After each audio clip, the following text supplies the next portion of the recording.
If you're looking for a savior for the Dodgers pitching staff, I'm not sure it's going to be Clayton Kershaw. The LA Times generates a controversy about Lincoln Riley's paycheck, and Mark Delgado returns to Dignity Health Sports Park and is reduced to tears. Good morning. I'm James. And this is your daily dose of sports and snark for the greatest sports city in the world, Los Angeles. This is the faithful Angelenos Morning Report. It's May 18, 2025. Welcome back to the Sanctum Sanctorum of LA Sports. It's also Sunday, the Lord's Day. And if you believe, take a moment and thank Him for the blessings that you have in your life, like LA Sports. And if you like being in the know about LA, clickety-clack the like button. Clickety-clack the subscribe button. There's a notification bell. Hit that. It'll let you know when we drop new content. Sharing is caring. Let people know we exist. And by all means, comment. Quick look at the scoreboard. It was a tough night for the Angelenos. Anaheim 11.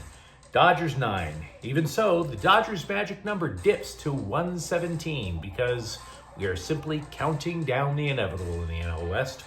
Also, Bay City 2, Angel City FC 0. But on the plus side, nobody was hospitalized. Meanwhile, today, Anacrime is at the Dodgers at 1 o'clock. It is Galaxy Game Day. LAFC at the Galaxy at 6 o'clock. El Trafico in full effect. And Minnesota is going to be at the Sparks at 3. What do you say we get to the news? Now, the most optimistic things that we could say about Clayton Kershaw's season debut, simply by doing so, he became the third Dodger to play 18 seasons with the club, the others being Bill Russell and Zach Wheat. Oh, and he struck out a couple, which edges him to 30 strikeouts away from 3,000. But we face reality on this channel, and he stunk up the joint. Not only did he stink up the joint, he got a really fast start on stinking up the joint by allowing 3 runs in the first inning. We face reality on this channel. We do not fool ourselves. It is very likely that he is going to improve, but he still stunk up the joint. His speed is what he's averaged for the last few years. And by the way, during his rehab. So if you thought there was going to be an uptick in velocity after a couple of surgeries, no. He tops out at about 90. So because he was able to do that last night, this was not about conditioning. This is about him. This isn't even about him trying to get those last 30 strikeouts, right? Clayton Kershaw is now is a guy who's trying to coax soft contact. You used to hear about this all the time when pitchers would reach middle age. They learned to pitch, quote unquote. In other words, trying not to flame everybody out. Well, of course, that's not the Dodgers' MO now. They want everybody to go down with a strikeout. And by the way, soft contact the Angels did not make. The Angels, who are ranked 29th in team batting average, collected 5 of their 13 hits against Kershaw. So take a step back. Didn't look good, but how much can we really complain? Consider the Dodgers still have 7 starting pitchers on the injured list. When it's like that, regrettably, uncomfortably, you got to take what you can get. Kershaw's probably going to give you about 5 innings.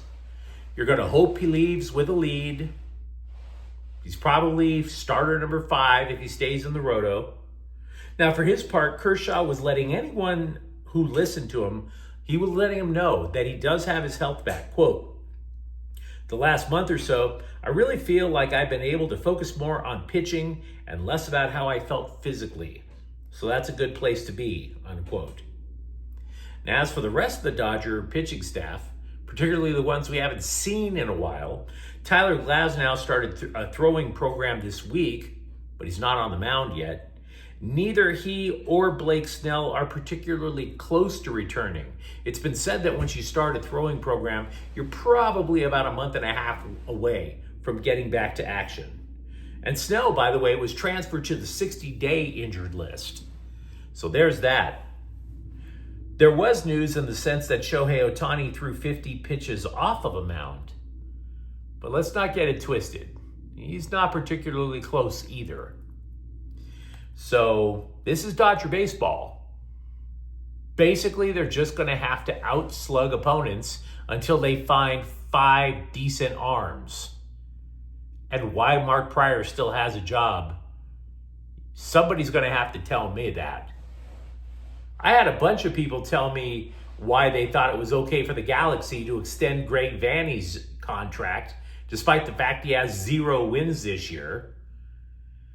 Nobody has come up with a positive reason, by the way. All of them have said the same thing. Who else are you going to get? I'm sure if I asked why Mark Pryor still has a gig, I'm sure I'm going to get the exact same response, by the way. But we do have Dodger pitching news to talk about. Let me know what you think in the comments thread. Meanwhile, the LA Times is shocked. Shocked! Where are the pearls I got to start a clutching? They are shocked that Lincoln Riley made more than twice what USC's president made in 2023. You don't say. Wow. What a non-controversy. You know, the LA Times, when I was a scribe, I used to read 3 newspapers a day, my own, the direct competitor, and the LA Times. And the LA Times used to be this thick paper. You could actually feel the heft of the paper when you carried it. Now, because they don't make any money anymore, it's just like wee little thing, right? So you only can afford so many sheets of paper, and this is how you choose to fill it. With something this pathetically obvious. What are you, stupid? Wow. Football makes more money than education. Who knew? Next thing you know, you're going to follow that one up with a devastating report that says cheerleaders would rather have sex with the quarterback than with the debate team captain. No dir. I'd really like to advise the scribe, who has a last name I can't pronounce, congratulations on outing yourself as a dude who spent prom night playing Magic the Gathering and crying uncontrollably into his Diet Coke. Football coaches make more than educators. Duh. Now, those of us who live in the real world could have guessed this. There's a survey by Harvard Business Review that discovered many football coaches, they don't make double what the school president makes. They make 5 to 10 times what the school president makes. So weep not for Carol Folt. She's pulling about $5 million a year. I think she's doing pretty well, guys. Stop trying to stir up what's not a big deal, you simp. We mentioned that El Tráfico is today, and I don't really want to get too much into the game itself because, honestly, last year, both LAFC and the Galaxy were title contenders. I don't even really think LAFC is a title contender right now. Could be wrong. I could be. But everybody's looking up at Portland in the Western Conference now, guys. So perhaps the most curious move of the Galaxy's offseason was to send Mark Delgado over to rival LAFC.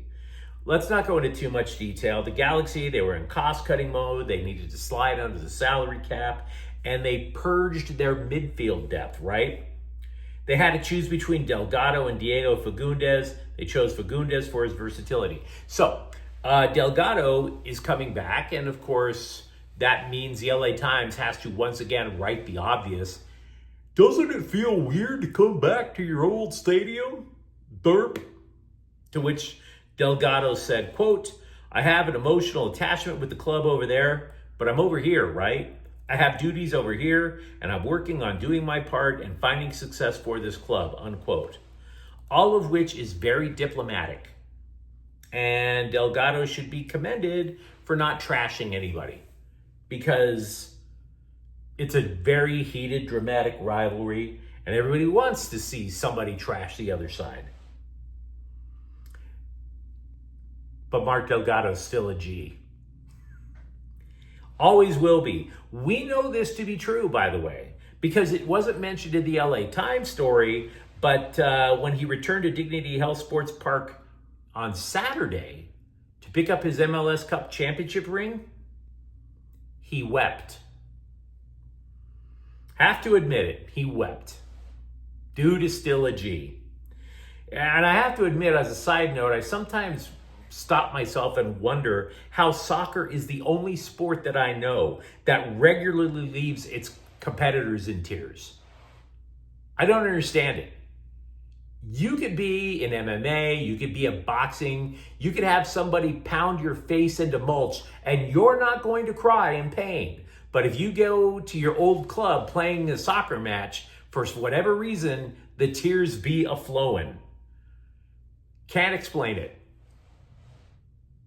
But Mark Delgado's still a G.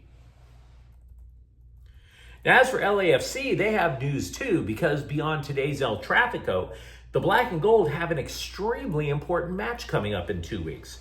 It's arguably their most important match aside from the time that they won their MLS Cup. Should they beat Liga MX Power America on May 31st, the Black and Gold will get to join the Club World Cup. Huge bleeping deal. If you qualify, first of all, they're going to get a check probably in the neighborhood of 10 mil, which is going to go a long way to pay the light bill, but I digress. In group play alone, LAFC is going to face English Premier League club Chelsea. That is going to be cool if it happens. Now, having said that, in order to get there, again, they have to beat America first. And America's sporting director, Diego Ramirez, is not happy that the match is taking place in Los Angeles. Quote, "We can't say we're completely thrilled about playing in LA, but this is how the cookie crumbled," unquote. To be frank, looking at social media, however, LAFC fans aren't thrilled about how the cookie crumbled either. Because Liga MX is way more popular than MLS. America fans are gobbling up the tickets. So that bowl on May 31st, that bowl is going to be flooded with more yellow than, well, you get the idea. Yesterday, we mentioned that Sparks reserve guard Ray Burrell was injured. We now know a little bit more. She's going to miss about 1.5 to 2 months with what they are now labeling as a leg injury. Kind of funny because the day before, it was a knee injury. Knee, leg, whatever. Bottom line, she be limping. But you let me know what you think in the comments thread. Talk to me, for example, about the state of the Dodger pitching staff. They used to say this club was loaded with aces. Do they even have one now? And for that matter, are you clutching your pearls? Are you shocked to your very core that Lincoln Riley actually makes millions of dollars more than USC's presidents? And if you enjoyed the content, don't forget to subscribe to Faithful Angelenos. We're talking LA sports every single day here. Thank you for watching. I'm James. We'll be back later tonight with a Galaxy Rapid recap. And Faithful Angelenos is a Quian Corte El Queso production. Take care.